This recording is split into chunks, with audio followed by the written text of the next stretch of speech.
Okay, I'm gonna get this crank taken apart now. So 4310D, I don't know what the hell that's supposed to mean. It's like they're writing some more crap up on here. Something uck or luck. Is that what that says? Hard to tell. 1603. Yeah, whatever. Can't read it. Totally out of view. 98 cube. Yeah, good for you. Once again, a bunch of marks. We don't know what the hell they are. So I've got to come in here and mark these things up. We need a timing mark for the front. We need TDC for the front.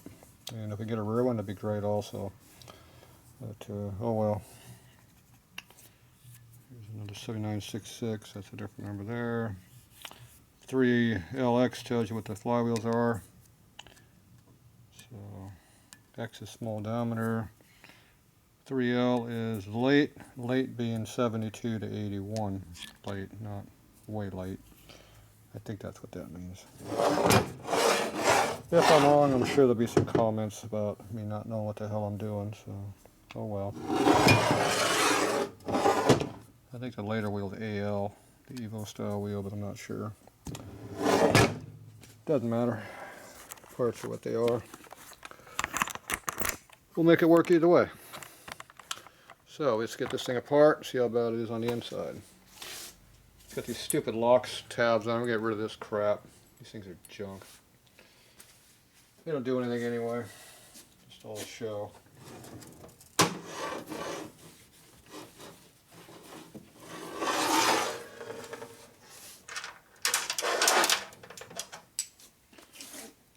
Locks don't do nothing. Harley quit using them for a reason. I've seen a lot of flywheels, the locks are there and the nuts are unscrewed. They don't do anything.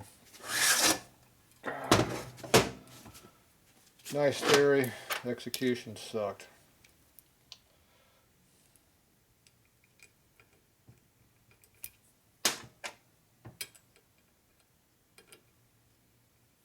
Try this one.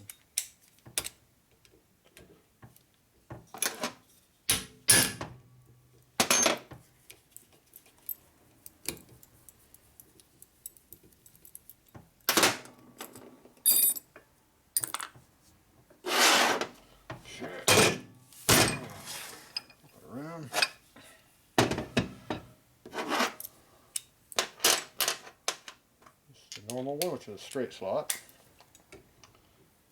That's a stock one.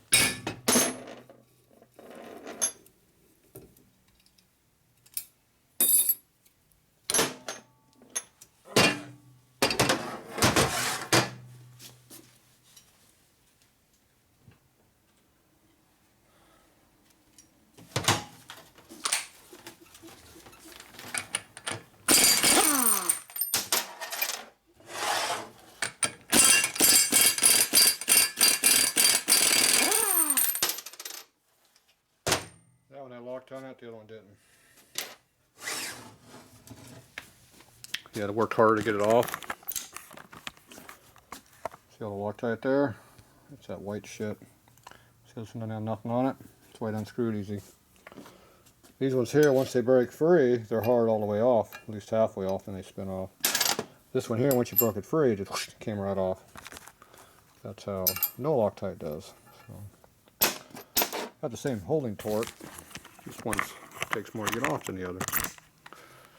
Doesn't matter, once it's loose, the crank will come apart, so it doesn't really matter. If it's loose, it's loose.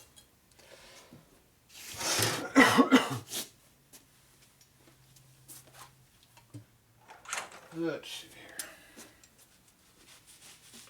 Official flywheel removing tool here. 3-pound ball peen. Steel. Hit it flat, doesn't do any damage. Ooh, that's under good. Ah, man, that's not good.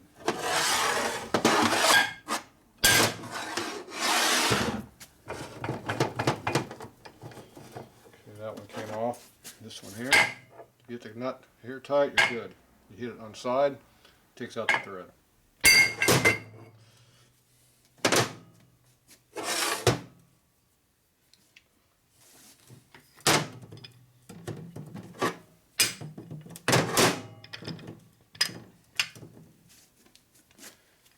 Alright, so there's the bearings. Aluminum cages.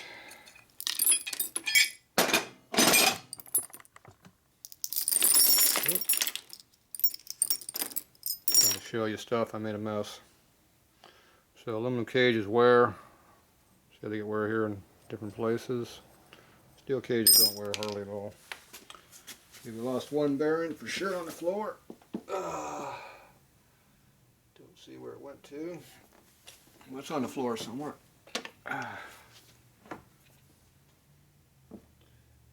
Yep. We'll have to find it later. Yeah, it went someplace. I don't see it. It hit me and went down on the floor. We'll find it later. More than likely be replaced them. They're showing quite a bit of wear on the roller already.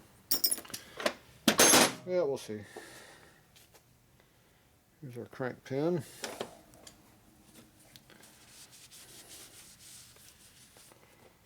Look for any normal wear, which would be pitting.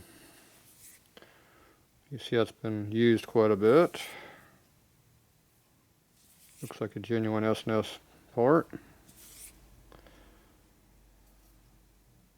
A lot of wear, but nothing worn out yet. So it could be reused. Makes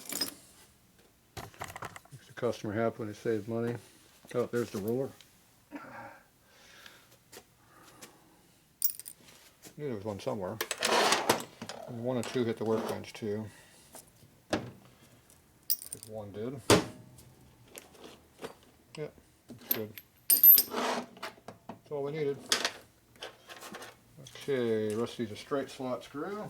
They're supposed to be. And these are early flywheels.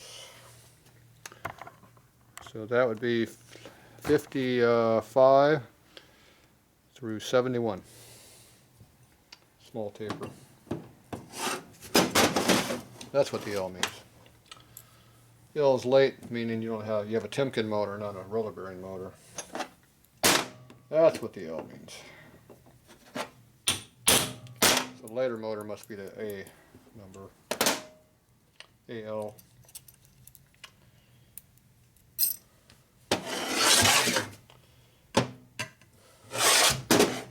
Or maybe that's Evo, I don't know.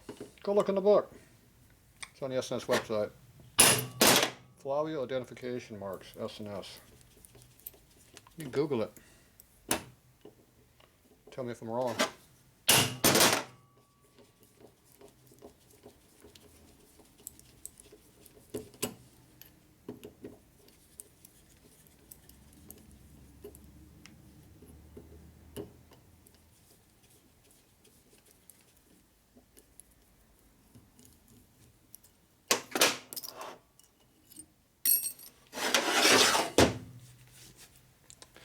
So small taper and small nut, you can't torque as much.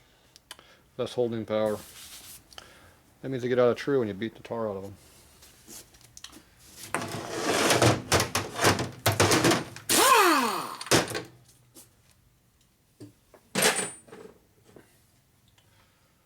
I'm sure there's nobody around here like that.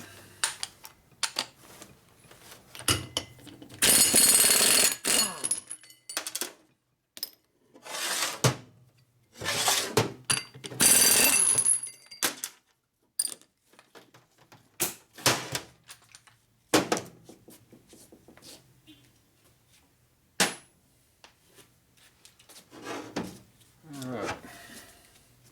Same deal, hit it flat, no damage. That's in there pretty hard. One more just to make sure.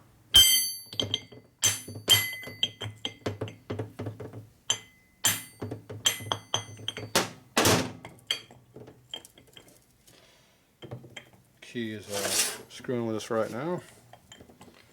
This key is really tight in the flywheel, so it's not letting the shaft come out. So you have to work on a little harder to get it out. There we go.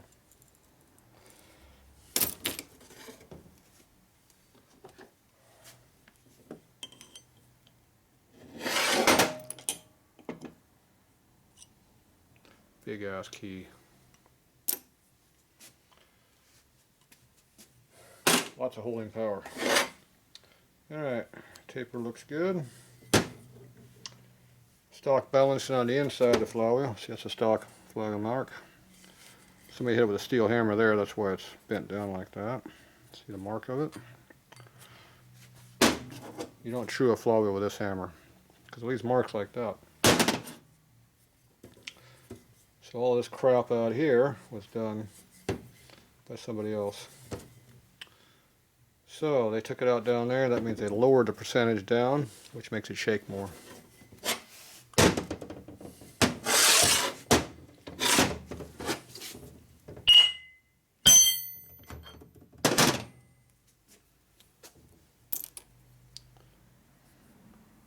Okay, looks good. Those all cleaned up. Let's see how they really look. So this one here, all this contradicts that, so they're a little bit deeper here, so they made it a little bit lighter on the bottom and the top. Well, then they got another hole over here, which makes it lighter up here than down there. Yeah, that probably just about equaled that. That depth there is about what those are short for all three. Yeah, so I bet you they all contradicted all that. They just did a bunch of drilling for no reason. A little bit of wear on the flywheel, not too bad. Still good. Alright, I'm going to go clean all this stuff up, and we'll do that.